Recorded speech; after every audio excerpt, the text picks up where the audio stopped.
नमस्कार छात्रों, I am B L Solanki, lecturer electrical, government polytechnic college Jodhpur. The subject code for e-lecture is 304. Chapter name is Transformer Design and the topic name is Electrical Design of the Transformer. Transformer के अंदर primary winding होती है, secondary winding होती है. Electrical के parameters की बात करें तो पावर होती है, प्राइमरी वोल्टेज होता है, सेकेंडरी वोल्टेज होता है, प्राइमरी करंट होता है, सेकेंडरी करंट होता है. प्राइमरी में नंबर ऑफ टर्न्स N1 होते हैं, सेकेंडरी में नंबर ऑफ टर्न्स N2 होते हैं. इसके बाद तो प्राइमरी में जो कंडक्टर काम में लिया जाता है उसका suppose cross sectional area A1 है. सेकेंडरी में जो तार काम में लिया जा रहा है उसका suppose cross sectional area A2 है. डायामीटर की बात करें प्राइमरी और सेकेंडरी कंडक्टर में तो suppose small d1 is the diameter of the wire, copper wire use in the primary, and small d2 is the diameter of the copper wire use in the secondary. तो ये parameters अपने को लेने हैं. इसका ये होते हैं इलेक्ट्रिकल डिजाइन के रूप में. तो यहाँ पे मैंने क्या बताया, सिंगल फेज ट्रांसफॉर्मर की बात करूँ तो पावर बराबर होती है E1 I1 और जो सेकेंडरी के सापेक्ष बराबर होता है E2 I2. तो इस इक्वेशन के द्वारा अपने को P1 E1 जनरली गिवन होता है तो I1 निकाल सकते हैं. I1 गिवन होता है तो अपन E1 निकाल सकते हैं. जनरली P गिवन होता है और E1 गिवन होता है तो I1 मिल जाएगा. I1 बराबर P अपॉन E1, I2 बराबर P अपॉन E2. अब अपने को I1 I2 मिल गया. तो करंट डेंसिटी एक पैरामीटर होता है. करंट डेंसिटी का मतलब होता है करंट अपॉन एरिया. कोई भी कंडक्टर है उसमें कितना करंट बह रहा है और उसका क्रॉस सेक्शनल एरिया कितना है. प्राइमरी के सापेक्ष बात करूं तो I1 अपॉन A1, सेकेंडरी के सापेक्ष बात करूं तो I2 अपॉन A2. तो A1 बराबर जो प्राइमरी का जो कंडक्टर है उसका जो टोटल क्रॉस सेक्शनल एरिया हो जाएगा I1 अपॉन डेल्टा, सेकेंडरी का हो जाएगा A2 बराबर I2 अपॉन डेल्टा. चूँकि जनरली जो कॉपर वायर काम में लेते हैं वो राउंड शेप में होता है, इसलिए मैंने लिखा generally round wire are used for the primary and the secondary winding. इसलिए अपन ये फॉर्मूला अपन A1 बराबर पाई R1 स्क्वायर ले सकते हैं, A2 बराबर पाई R2 स्क्वायर ले सकते हैं. A1 बराबर पाई R1 स्क्वायर, R1 रेडियस है. डायमीटर की बात करें तो A1 बराबर पाई D1 स्क्वायर बाई 4. तो D1 स्क्वायर जो डायमीटर हो जाएगा प्राइमरी तार का, तो D1 स्क्वायर बराबर A1 इंटू 4 अपॉन 5. इसी प्रकार D2 स्क्वायर हो जाएगा A2 इंटू 4 अपॉन 5. तो क्रम से D1 और D2 का मान A1 इंटू 4 अपॉन 5 का स्क्वायर रूट, D2 बराबर A2 इंटू 4 अपॉन 5 का स्क्वायर रूट.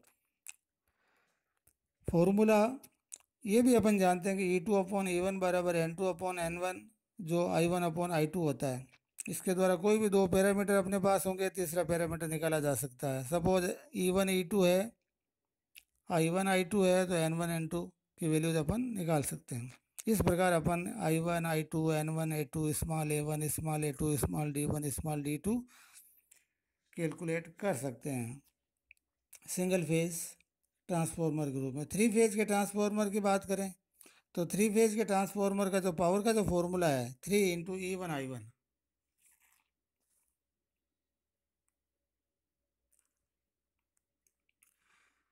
E1 देखिए E1 जो है फेज वैल्यू होनी चाहिए, E2 भी फेज वैल्यू होनी चाहिए. तो P बराबर 3 इंटू E1 I1 लिखा, सेकेंडरी के सापेक्ष लिखा 3 इंटू E2 I2. यदि ये लाइन वैल्यूज होगी तो P बराबर अपन लिखेंगे P बराबर √3 E1 I1, P बराबर √3 E2 I2. इसलिए जनरली अपन क्या करते हैं कि फेज वैल्यू लेते हैं.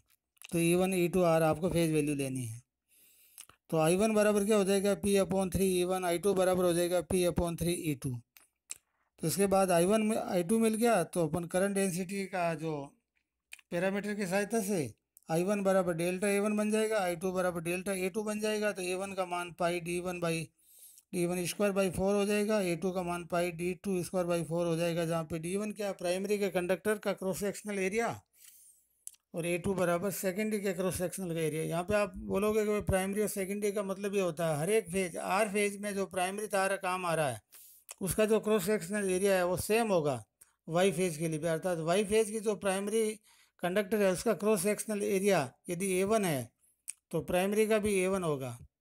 आर फेज के लिए भी प्राइमरी का A1 होगा। आर वाई बी में जो प्राइमरी कंडक्टर है उसका भी क्रॉस सेक्शनल एरिया A1 होगा। डायमीटर की बात करें तो आर फेज में यदि प्राइमरी का डायमीटर तार का D1 है तो वाई में भी प्राइमरी का D1 होगा, बी में भी D1 होगा। क्योंकि ये तीन, एक तरह से ये समझो कि थ्री फेज का जो ट्रांसफॉर्मर है वो तीन आइडेंटिकल सिंगल फेज के ट्रांसफॉर्मर को बनाया गया है, ये कॉन्सेप्ट रहता है। इस प्रकार अपन A1 A2 निकाल सकते हैं। A1 A2 की सहायता से अपन स्मॉल D1 और स्मॉल D2 कैलकुलेट कर सकते हैं। अब यहाँ पे मैंने दो डायग्राम बनाए कि भाई स्टार मोड के अंदर अपन कहते हैं भाई लाइन वैल्यूज और फेज वैल्यूज में क्या फॉर्मूला बनता है, वो अपने को थोड़ा दिमाग में रखना चाहिए। तो स्टार मोड के अंदर ये होता है दो आर वाई बी, आर और वाई के बीच का जो वोल्टेज है वो वी एल के द्वारा रिप्रेजेंट किया गया है, जो लाइन वोल्टेज कहलाता है। बीच की जो न्यूट्रल वायर है और वाइंडिंग है आर फेज की, उसका एक्रॉस जो वोल्टेज है वो वीपी है, तो वीपी बराबर होता है V L upon root three. Generally transformer की जो रेटिंग देता है, जैसे 11 केवी दिया प्राइमरी का, सेकेंडरी का 0.4 केवी दिया, तो 11 केवी आपका लाइन वोल्टेज होगा, 0.4 केवी भी आपका लाइन वोल्टेज होगा। ये जनरली ये कॉन्सेप्ट रहता है।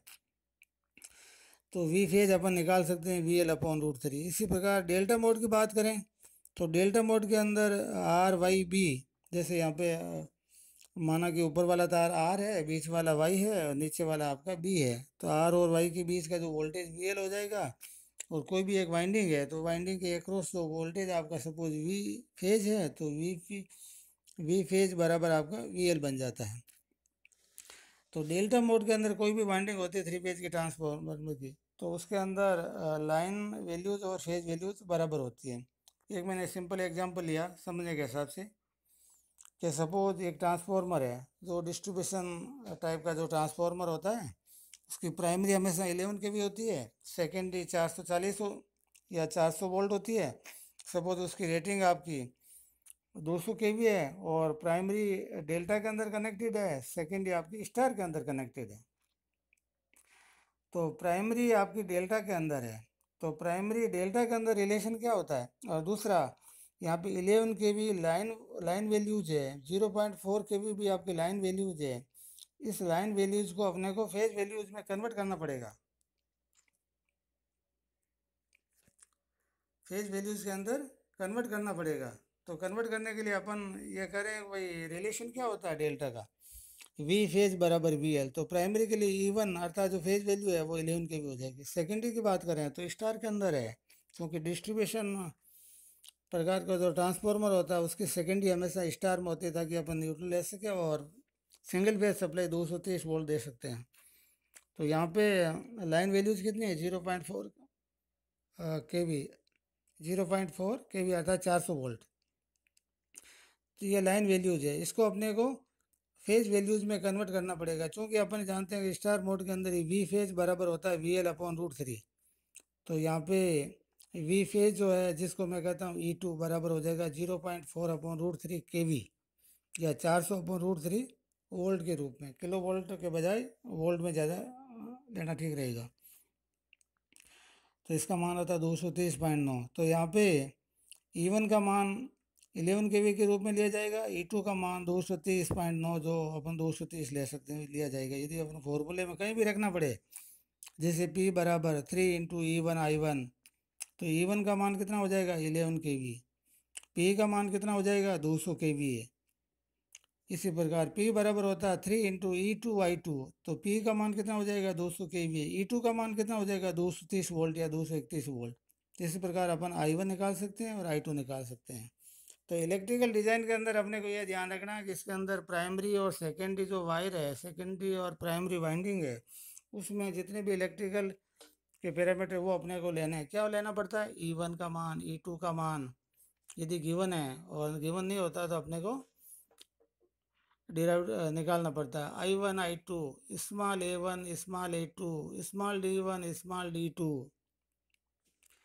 के रूप में लेना पड़ता है। फॉर्मूला जो है E2 upon E1, N2 upon N1, I1 upon I2 या P बराबर E1 I1 बराबर E2 I2 के रूप में जनरली लिया जाता है। थ्री फेज के अंदर 3 गुना कर दिया जाता है। यहाँ पे ये कॉन्सेप्ट रहता है कि भाई थ्री फेज के अंदर 3 ट्रांसफॉर्मर है सिंगल फेज, इसलिए 3 से गुना कर दिया जाता है। वापस मैं बताना चाहूँगा, यदि आपको E1 की वैल्यू और E2 की वैल्यू, I1 की वैल्यू और I2 की वैल्यू लाइन वैल्यूज है के रूप में लेते हो तो P बराबर हो जाएगा √3 E1 I1 बराबर √3 E2 I2। इस प्रकार अपन कैलकुलेट कर सकते हैं।